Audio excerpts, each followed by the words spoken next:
Donc, je vais vous présenter aujourd'hui les résultats de l'enquête Sexo-FSF, qui est une enquête que j'ai réalisée dans le cadre de l'obtention de mon diplôme interuniversitaire de sexologie à la faculté de médecine de Paris 5. J'ai choisi de travailler sur ce thème suite à plusieurs travaux déjà réalisés sur la santé sexuelle des FSF, femmes qui ont des rapports sexuels avec des femmes. Notamment des articles et également la coordination de la brochure de santé sexuelle Tomber la culotte, qui est notamment en cours de réédition.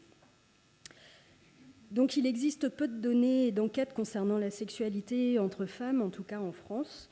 Et avec ce travail, je souhaitais produire des données pour mieux connaître ces formes de sexualité et également confronter les résultats aux représentations sociales de cette sexualité entre femmes, souvent perçues comme non assertives, non pénétrantes et hypoactives.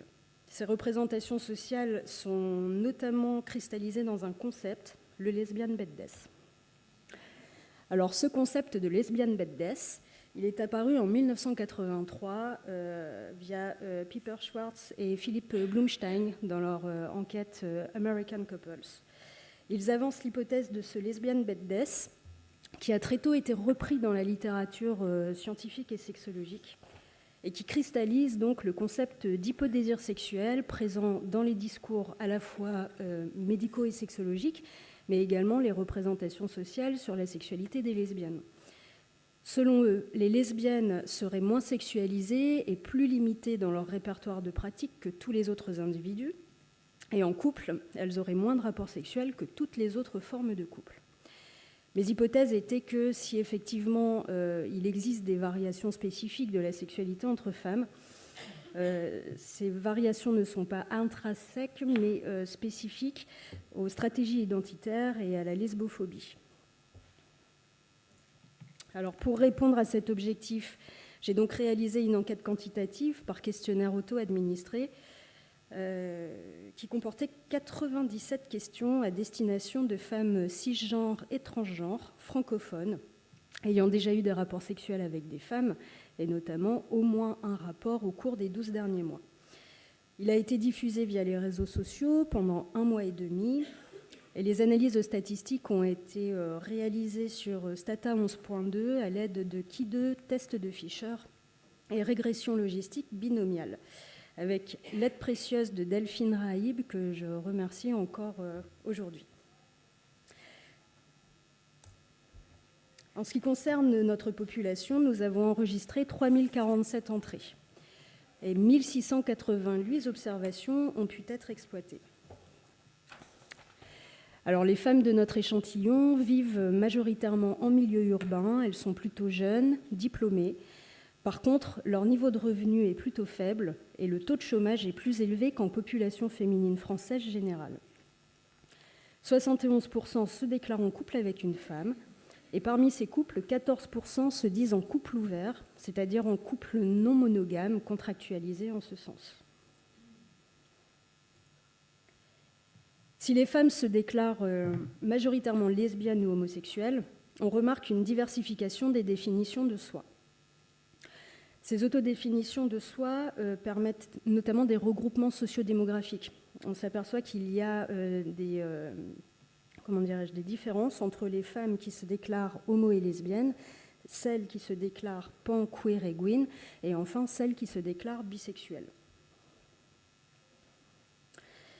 Les répondantes déclarent pour 61% connaître parfois ou souvent des insultes, injures, mépris, rejets ou harcèlement en raison de leur orientation sexuelle. Donc il s'agit d'un épisode majeur constitutif de cette identité homosexuelle. Ces manifestations ont lieu le plus souvent dans la sphère publique et dans le voisinage, mais on note également des déclarations de ces phénomènes dans le milieu familial, professionnel, étudiant et même médical, où 20% déclarent avoir vécu parfois ou souvent des manifestations de ce type. La lesbophobie est donc un déterminant majeur de la dégradation de la santé mentale. 43% de nos répondantes déclarent un état psychologique moyen ou mauvais. Alors si le fait d'être en couple est un facteur protecteur, le fait de ne pas se sentir à l'aise avec son orientation sexuelle et avoir vécu de la lesbophobie est, lui, un facteur de risque. Alors, en ce qui concerne plus spécifiquement la sexualité, les FSF, femmes ayant des rapports sexuels avec des femmes, de notre enquête, ne semblent pas moins sexualisées que les autres femmes. L'entrée dans la sexualité se fait majoritairement par la masturbation. 97,5% d'entre elles déclarent s'être déjà masturbées, et ce, à un âge moyen de 13 ans. La première relation sexuelle a eu lieu avec une femme pour un peu moins de la moitié des répondantes de l'enquête. Les répondantes ont également un nombre de partenaires élevé, puisqu'elles ont 15,5 partenaires au cours de la vie, dont 8,2 femmes. Cette diversité de partenaires, elle est notamment beaucoup plus marquée chez les femmes qui se déclarent gwyn et à l'aise avec leur orientation sexuelle. Alors, les femmes de notre échantillon ne semblent pas non plus limitées dans leur répertoire de pratiques.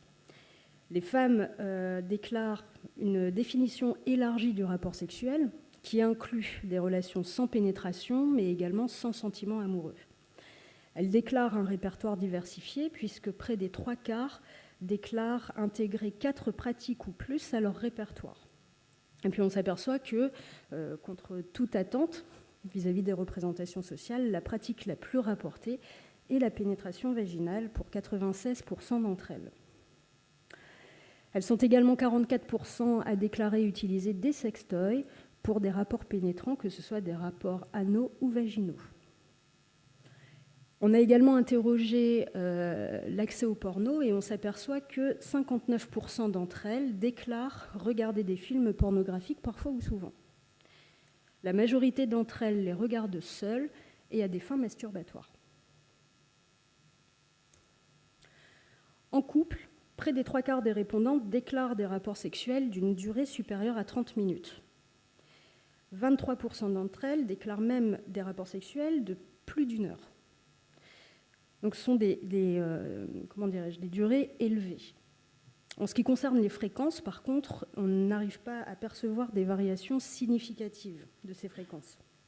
Par contre, on voit effectivement que plus la relation dure, plus la fréquence des rapports sexuels baisse. Parmi les femmes qui sont en couple depuis moins d'1 an, 63% déclarent des relations sexuelles plus de 2 fois par semaine.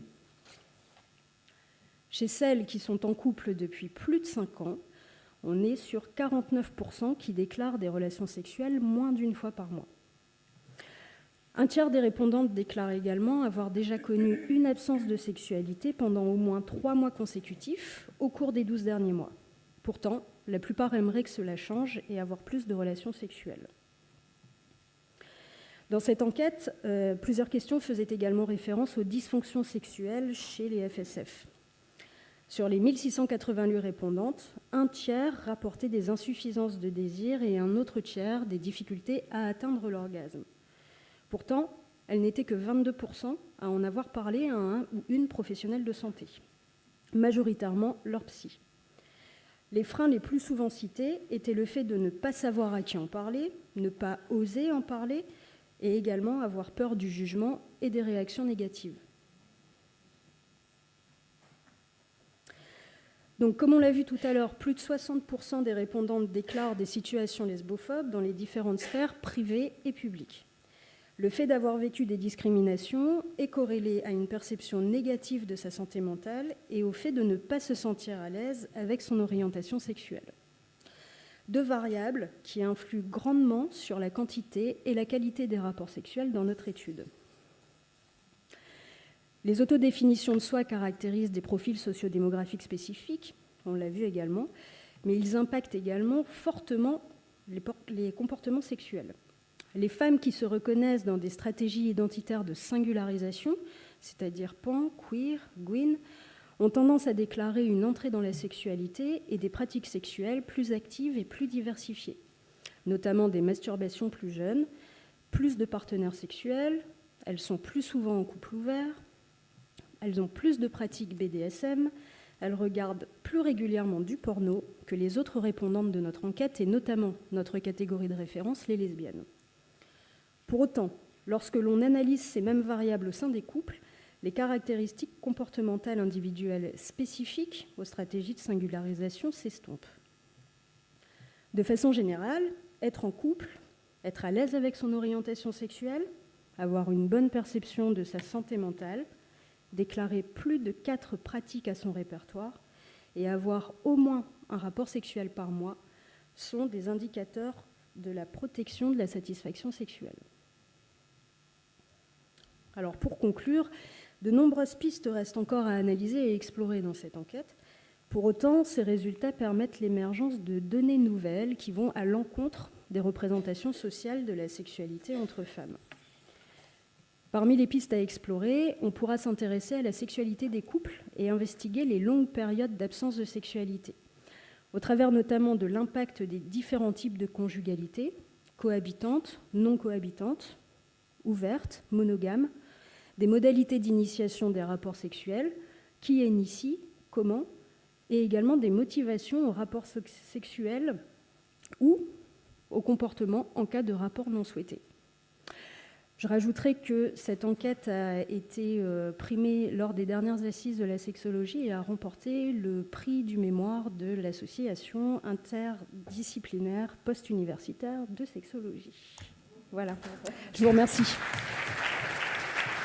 Merci. Merci et bravo. Je laisse la parole maintenant à Madame Diana Abou Abbas, qui est la directrice de Marsa, Centre de santé sexuelle à Beyrouth, au Liban,